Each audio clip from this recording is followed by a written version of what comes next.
है, अपनी नहीं। लेकिन याद रखिए, जब दूसरे की बेइज्जती में बड़ा आनंद आता है ना, तो एक दिन अपनी बेइज्जती भी जरूर होती है। चलिए, आपका स्वागत अभिनंदन करती हूँ। चैत्र नवरात्रि में कलश स्थापना, आप सभी को जयकारा लगाना है मेरे साथ। बोल जयकारा, शेरा वाली दा बोल, साचे दरबार की जय।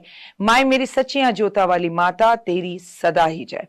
चैत्र मास के नवरात्रे शुरू हो रहे हैं 19 मार्च से, और हमारा हिंदुओं का नववर्ष भी शुरू हो रहा है। और देखिए, वो हुए दिन है गुरुवार का, क्या खूबसूरत दिन है। और नववर्ष में जो राजा है ना, वो याद रखिए कि वो देव गुरु बृहस्पति हैं, और जो मंत्री है ना, वो मंगल है। अब गुरु से समझ लीजिए कि जो भी मुसीबतें आएंगी, जो भी खबरें आएंगी, जो भी चेंज होगा, जो भी बदलाव होगा, वो जेंसी जेंसी जेंसी जेंसी जेंसी यानी स्टूडेंट्स, बच्चे, और बच्चों से जुड़ी बीमारी, बच्चों को लेके परेशानी, कॉलेज स्कूल के नए नियम, बच्चों के उत्पात मचाना, बच्चों का धर्म में जुड़ना, और धर्म गुरुओं के ऊपर लांछन लगना, एस्ट्रोलॉजर्स पर लांछन लगना, लग ही रहे हैं रोज अलग अलग तरीके से, और अपमान होना। लेकिन इतनी पूजा पाठ की तरफ लोग बढ़ेंगे, इतने धर्म खुलेंगे, इतने नए एस्ट्रोलॉजर दिखेंगे, इतने नए मंदिर आएंगे, इतने साधु संत गुरु आएंगे, बड़े साधु संत समाज के लोगों को हम खो देंगे, बड़े साधु संत समाज के लोगों पर लांछन लगेंगे। कई नए जो है ऐसे पीठ खुलेंगे जहां पर आपको गीता पढ़ाई जाएगी, भागवत पढ़ाई जाएगी, तमाम धर्म धर्म धर्म धर्म युद्ध होंगे, हिंदू मुस्लिम के झगड़े होंगे, लोग सड़कों पर उतरेंगे। और सबसे बड़ी बात, बड़े चेंजेस आपको स्कूलों और कॉलेजों में दिखाई देंगे, टीचर्स की न्यूज़ेस आएंगी। चैत्र नवरात्रि की एक एक बात मैं आपको बहुत सरल शब्दों में बताने जा रही हूं। सबसे पहले आप सभी को बहुत बहुत शुभकामनाएं, नववर्ष की शुभकामनाएं, और मेरी माता रानी के आगमन की शुभकामनाएं। कितना भी डर लगे ना, ये समझ लेना वह डर किस बात का, अब माँ धरती पर है, अपने बच्चे को गोद में बिठाने के लिए आ गई है।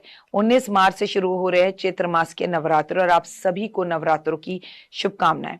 चैत्र नवरात्रि कलश स्थापना मुहूर्त 19 मार्च, चैत्र नवरात्रि के पहले दिन कलश स्थापना की जाएगी।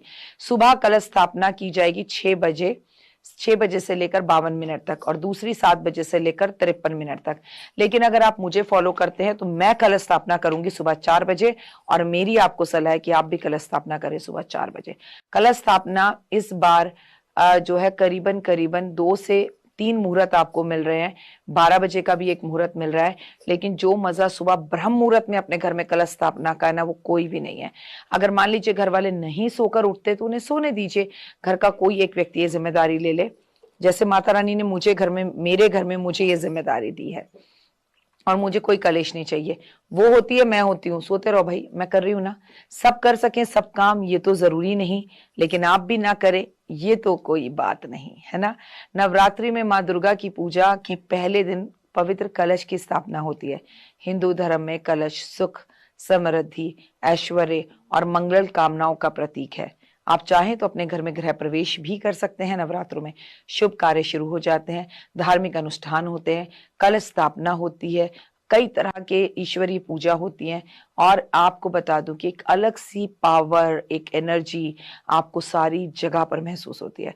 कलश स्थापना से पहले इसमें आपको जो है कलश में क्या क्या मिलाना चाहिए। पहले तो कलश सबसे पवित्र मिट्टी का होता है।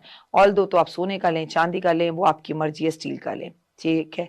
लेकिन कलश को बहुत मन से अगर मिट्टी का लेना, रात भर पानी में भिगोएं ताकि वो पानी ज्यादा ना सोखे। फिर उसे हल्दी और कुमकुम से सजाएं, उस पर पेंटिंग करें, उस पर ड्राइंग करें अगर आपको आती है, नहीं तो हल्दी कुमकुम लगाएं, स्वास्तिक बनाएं।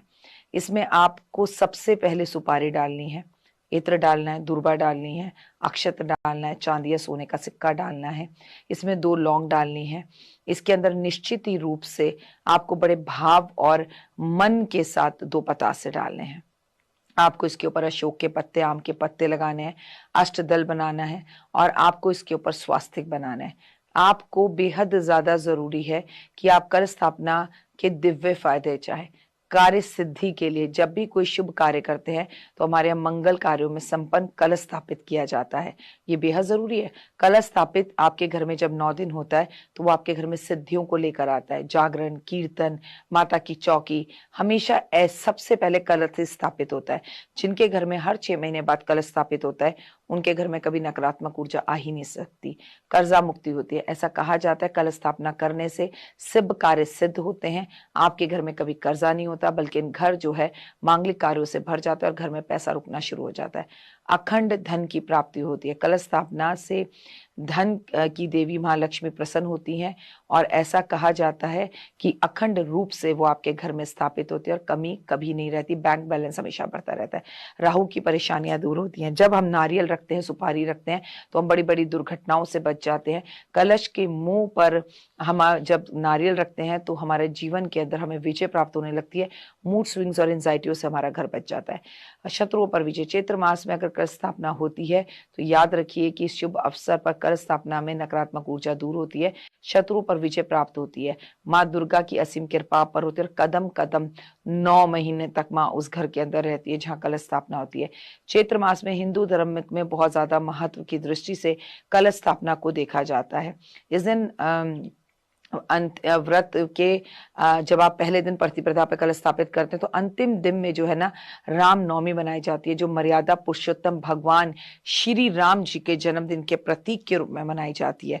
और आप कलश को अगर ढंग से स्थापित करते हैं और राम नवमी तक अपने घर में स्थापित रखते हैं तो यकीन मानिए कि राम जी की कृपा, माता सीता की कृपा आपके परिवार पर सदैव बनी रहती है। कुछ नहीं करना, सुबह जल्दी ब्रह्म मुहूर्त में उठिए। 19 मार्च का दिन है, गुरुवार है। कलश वगैरह सब स्थापना रात को करके रखिए। कलश को अच्छे से रखिए। कलश के मुंह के ऊपर देखिए कई लोग ना जौ बीजते हैं, मैं भी बीजती हूँ, आप भी बीजते हैं, और वो कलश को बीच में रख देते हैं। मेरी बातों को एक तरफ कर कर जैसा आपके घर में आपकी सासू माँ ने, बड़े बुजुर्गों ने कराया वैसा करें।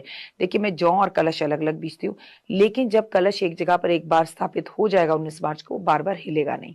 हमें किस दिशा में रखना चाहिए, क्या करना चाहिए? अरे भावनाओं में दिशाएं कहां से आ गई? किसी का घर बड़ा, किसी का छोटा होता है, कोई दिशा नहीं रख सकता। कई बेचारे तो बेडरूम में ही जो है जमीन पर सोते हैं, उनके पास एक ही कमरा है, वहीं पर वो पूजा करते हैं, भगवान यही तूने जैसा मुझे रखा हुआ है मैं भी तुझे वैसा ही रख रही हूँ। आप भावना के साथ करें। जब कलश जमीन पर रखे ना तो वहां थोड़ी सी चावल जरूर रख दें, और चावल के ऊपर अगर आप कलश रखते हैं तो बहुत ही ज्यादा लाभ आपको होता है। भावना के साथ जो चीज हो वो रखिए, जो ना हो वो मत रखिए। लेकिन जब भी कलश स्थापित करें मन से, कर्म से करें, घंटी बजाते हुए करें। सुंदर दीप घी भरकर करूं आज तैयार, ज्ञान उजाला मां करो मेटो मोह अंधकार, चंद्र सूर्य की रोशनी चमके चमन अखंड, सब में व्यापक तेज है ज्वाला का प्रचंड, ज्वाला जगजननी मेरी रक्षा करो हमेशा, दूर करो मां अंबिके मेरे सभी कलेशा, श्रद्धा और विश्वास से तेरी जोत जलाऊं, तेरा ही आसरा तेरे गुण गाऊं। अगर अखंड जोत जला सकते हो तो जलाओ, नहीं तो सुबह शाम की जोत जलाओ। कोशिश करो कि नवरात्रों में घी का दीपक तो जरूर जलाओ। लेकिन गुरुवार से शुरू हो रहे हैं। गुरु कौन है? पूरे साल हमारे हिंदू पंचांग के हिसाब से हमारा राजा है। तो केले के पेड़ की पूजा इस दिन से शुरू करें, और ऐसा एक भी दिन ना हो 9 दिन में जब आप केले के पेड़ पर जो है कलश स्थापित ना करें। तो 19 मार्च से शुरू होने जा रहे हैं नवरात्रे, और गुरुवार का दिन है, नवरात्रे आरंभ हो रहे। याद रखिए कि माता रानी इस बार पालकी पर बैठ के आ रही है।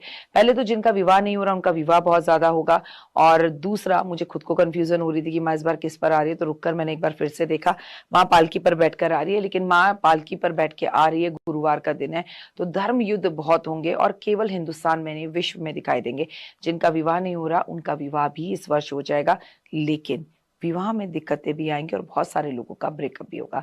इसलिए आप सुहागन है तो माँ को श्रृंगार का सामान अर्पण करें, और वाणी पर थोड़ा कंट्रोल रखें। गुरु या गुरु जैसे दिखने वाले लोगों के लिए, गुरु सम्मानित लोगों के लिए, माता पिता के लिए, टीचर्स के लिए, और एस्ट्रोलॉजर्स के लिए, साधु संत समाज के लिए थोड़ी सी अपने मन में अच्छी भावनाएं रखिए। जय माता दी। तो देख ली वीडियो, कैसी लगी? पसंद आई? चलिए, हो सकता है किसी को पसंद ना भी आई हो, लेकिन अगर हृदय से आप इन उपायों को करेंगे तो आपका फायदा जरूर होगा। बहुत मेहनत करते हैं हम ये वीडियो बनाने के लिए, और मैं ही नहीं सब। तो अगर अभी तक आपने